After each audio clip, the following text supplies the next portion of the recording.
lousy scab, or will you be a man? Which side are you on? Which side are you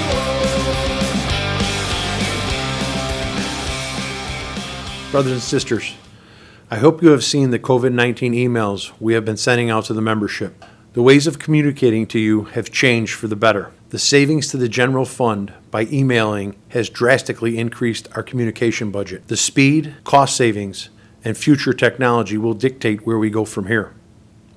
With that being said, if you have not signed up for our Blast email or downloaded our Local 134 app, please do so. It is very critical when we need to communicate with you in a hurry. I'd like to make you all aware we have opened up our apprenticeship school. I have to commend Gene Kent and his entire staff. They have instituted very thorough safety procedures and have carried them out flawlessly. We have removed our classrooms from Westside Tech and relocated them to our ALSIP campus for the rest of the 2020 school year. We did this because the city colleges have suspended in-person classes for the very near future. Brothers and sisters, people have questioned why we opened our apprenticeship, and the answer is very simple. Local 134, as well as all the building trades, were deemed essential, so our training for our apprenticeship is just as important now than it ever was. Next up, we are in the final stages and hopefully we'll be getting final approval in the coming weeks so construction on the EIT and the medical center facility can be built in the ALSIP campus. The NEDRA agreement that President Stevenson and NECA have signed is still in place and active. I have been in touch with the international president and with our concerns about this entire agreement. When this agreement is terminated, I will happily report this to you, the membership. We continue to do job walks daily and are constantly seeing different problems that have arisen because of the COVID-19. Please, brothers and sisters, if you have issues on your job site, please call your business agents. Remember, we do not need your name, just an explanation of what's going on, an address, and a floor that you're working on. We will be there within 24 hours. I would like to let the membership also know we have received over 1,300 emails to our COVID-19 email address. We have and will continue to call, email, and address each and every one of you on your concerns. Brothers and sisters, may God bless you and your families, and may God bless Local 134. Brothers and sisters, I'd like to begin by saying I hope that every member and their families are finding their way through these very difficult times. It is times like these that a union like ours exemplifies and shows what true unity is all about. I'd like to personally thank every one of you for your courage and your patience. As Business Manager Finn stated, I'd like to report on this administration's efforts on both organizing and picketing. While the governor and the local officials have mandated a stay-at-home order, this does not stop our need to go after the non-union element that jumps on opportunities like these to try and steal work from this local that has fought for so many years to keep. As you may have seen, we've had pickets up in many areas of the city and surrounding suburbs. It is very troubling to see a spike in these efforts of these rats sneaking around at night, our local jewel stores, converting existing lights over to LEDs, all the while trying to undercut our contractors by working in dangerous conditions. As you know, Local 134 demands a safe work environment for its members. Now, more than ever, we need help from our members and their families to help us stop the spread of these non-union contractors. For that reason, we will be initiating a job action list starting June 1st on our website. This list will give real-time status of pickets or hand building that the members can see what pickets are going on and help by joining us or in hand building, or help us not patronize these locations that do not believe in a decent wage or a quality installation. There will be contact information on the website to notify Local 134 of troubling situations. On a positive note, I'd like to give a special thanks to organizer Mike Agola and his team for organizing 6 contractors in 5 months, bringing this local to over 650 union signatory contractors.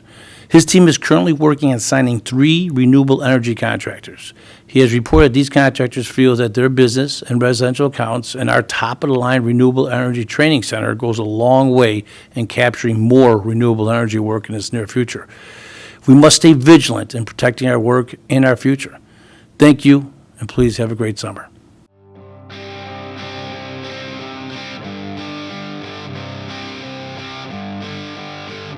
Brothers and sisters, one of my responsibilities is to promote our apprenticeship program. I do this by attending job fairs, career fairs, and also hands-on expos at various grade schools, middle schools, high schools, and even colleges. We also provide tours of our training facility for large groups. I'm also the co-founder of 134 Jumpstart. Our goal was to create more diversity in the local industry. I also serve as a member of several faith-based and community-based organizations, such as Cisco, Construction Industry Corporation, Chicago Women in Trades, OAI, Opportunity Advancement Initiative, Hire 360, Paul Simon Job Corps, South Suburban College Highway Construction Program, ACE of Manila High School, Coin American College, Chicago Vocational Career Academy, Simeon Career Academy, African American Employment Agency, Illinois Works Review Panel, AIC, Apprenticeship Information Committee, ISEC, Illinois State Apprenticeship Conference Committee. I feel honored to serve you. Take care, be safe, hope to see you soon.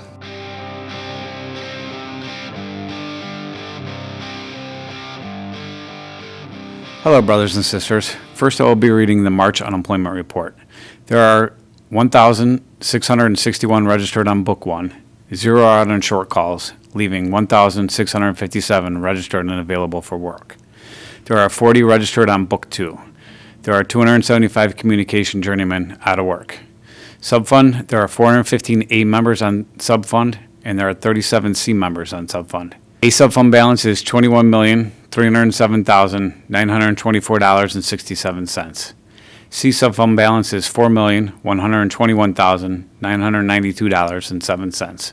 There are 54 members who have exhausted their state benefits. 27 members retired and 23 members passed away since February's meeting. This concludes the March unemployment report. Next, brothers and sisters, I will be reading the April unemployment report. There are 1,696 registered on Book 1. One member is out on a short call, leaving 1,694 registered and available for work.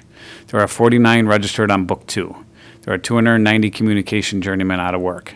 Subfund, there are 1,313 A members on Subfund, and there are 146 C members on Subfund. The A Subfund balance is $20,788,605.07. C Subfund balance is $4,114,738.45. There are 53 members who have exhausted their state benefits. 24 members retired and 19 members passed away since February's meeting. This concludes the April unemployment report. When you're ready. Lastly, brothers and sisters, I will be reading the May unemployment report. There are 1,612 registered on Book 1. 7 members are out on short call, leaving 1,601 registered and available for work. There are 39 registered on Book 2. There are 258 communication journeymen out of work. Subfund. There are 1,547 A members on Subfund, and there are 199 C members on Subfund.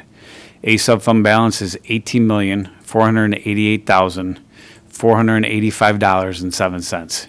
C Subfund balance is $3,907,861.78. There are 52 members who have exhausted their state benefits. 29 members retired and 27 members passed away since April's meeting. This concludes the May unemployment report. Please continue to stay safe, brothers and sisters.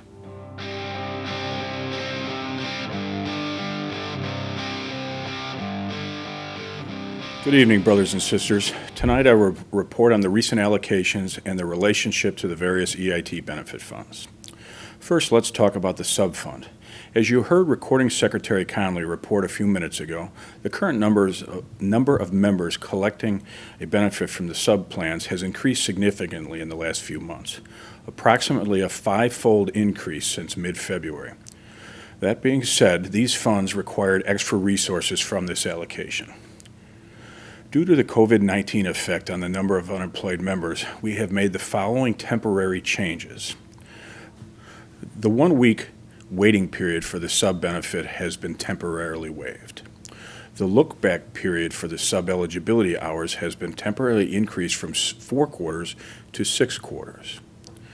The A weekly benefit amount has temporarily increased from $300 to $400 per week. The C weekly benefit amount has been temporarily increased from $187 to $275 per week. A one-time 13-week sub-benefit has temporarily been added for members who were laid off prior to March 1st, 2020, and had exhausted their sub-fund claim. Next, I will report on the A, C, and R agreements. All of the agreements saw an increase in health and welfare contributions. The A and the R agreements increased by 26 cents.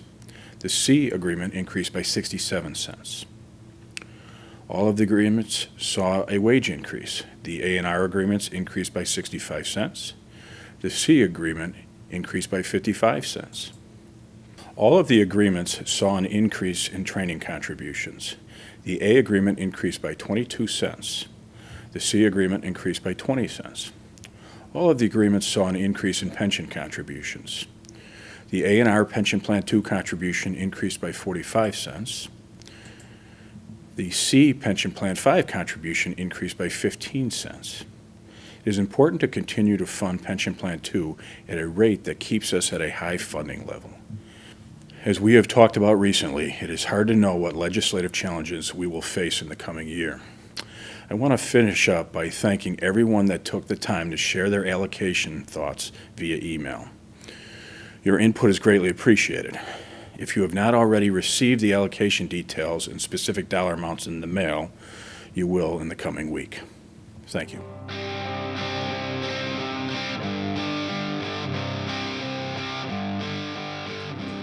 Business Manager Finn, fellow officers, brothers and sisters. This is a brief recap on the past Executive Board's meetings. Due to the circumstances of the COVID-19 virus, the Executive Board has continued to meet, but has conducted its meetings by conference call. The Executive Board meets 2 times a month. The March 23rd, April, and May meetings were all done via conference call. The Executive Board would like to report that there were no legal bills, no resolutions, and 1 trial board decision.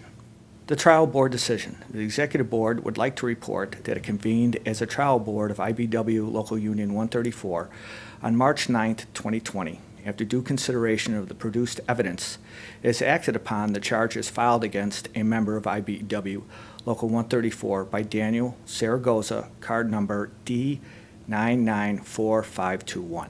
The charges allege you violated the following: IBEW Constitution, Article 25, Section 1, paragraphs A, B, C, D, and E. The decision of the trial board is as follows. IBEW Local 134 member was found guilty on all charges. The Executive Board issued a fine of $5,000 with $500 due immediately and $4,500 held in abeyance indefinitely. That concludes the Executive Board's report for March, April, and May. Now I long for the morning that I realize brutality and unjust laws cannot defeat us. But who'll defend the workers who cannot organize when the bosses send their lackeys out to cheat us?